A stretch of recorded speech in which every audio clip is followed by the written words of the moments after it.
travaillé sur l'image de qui? Mariam Kimbiri. Ah, d'accord. Donc, le tableau, pour vous montrer, ah, c'est ce tableau-là. Alors, ce tableau-là, voilà le texte que ça lui a inspiré, un poème. Donc, elle a préféré un poème. Et elle dit la paix. Elle appelle à l'aide. Elle rejette sa solitude. Elle invite la dignité, la vertu, la cohésion. Mais un doute et un manque de courage la préoccupent.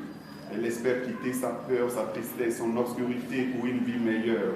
Elle doit bénéficier de sa noblesse et de sa place. Car, qui dit place de dignité et victoire, et qui veut liberté, veut espoir et motivation. Pourquoi vouloir la paix? Car c'est un avant-goût du paradis.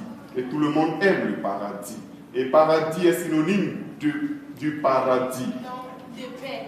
De paix. Bon, voilà, donc il y a des erreurs. Du Père qui connaît l'enfer, qui l'a déjà goûté, car l'enfer, c'est guerre. Et personne ne souhaite l'enfer, qui veut paix, qui l'a déjà savouré.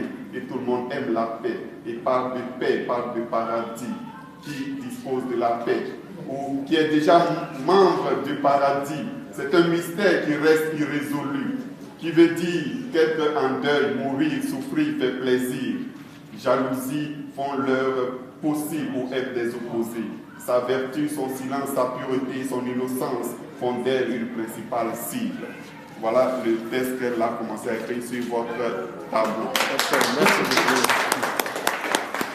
J'avais des rêves, des ambitions. Je vivais bien. Ma vie était pleine de joie.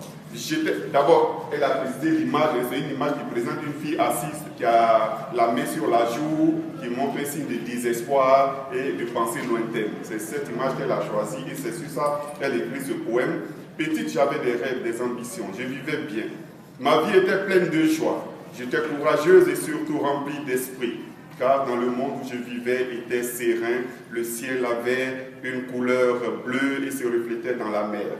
Les fleuves, les rivières, les herbes étaient vertes et les arbres aussi l'étaient. Dans sa splendeur, inspirée par une très bonne entente entre nous, il hurle les plus beaux mariages et baptêmes. Mais là où il y a le bonheur, le malheur vient nous mettre toujours son grain de sable.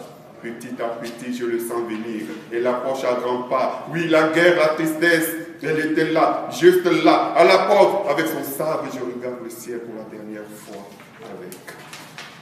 Qui suis-je? Où suis-je? Où vais-je? Qui sont-ils? D'où viennent-ils? Qui sommes-nous? Qu'avons-nous fait?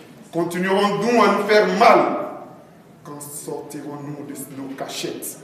Quand est-ce que ce visage triste va arrêter d'être nos sourires? Ces fleuves de larmes arrêteront d'être nos rires? Je pense que nos cauchemars s'arrêteront quand ceux du marchand d'armes vont commencer. Et là, c'est un test en devenir. Hein. C'est un test puisque c'est 4 semaines, on a fait une semaine seulement. Dès la première semaine, c'est écrit. Aujourd'hui,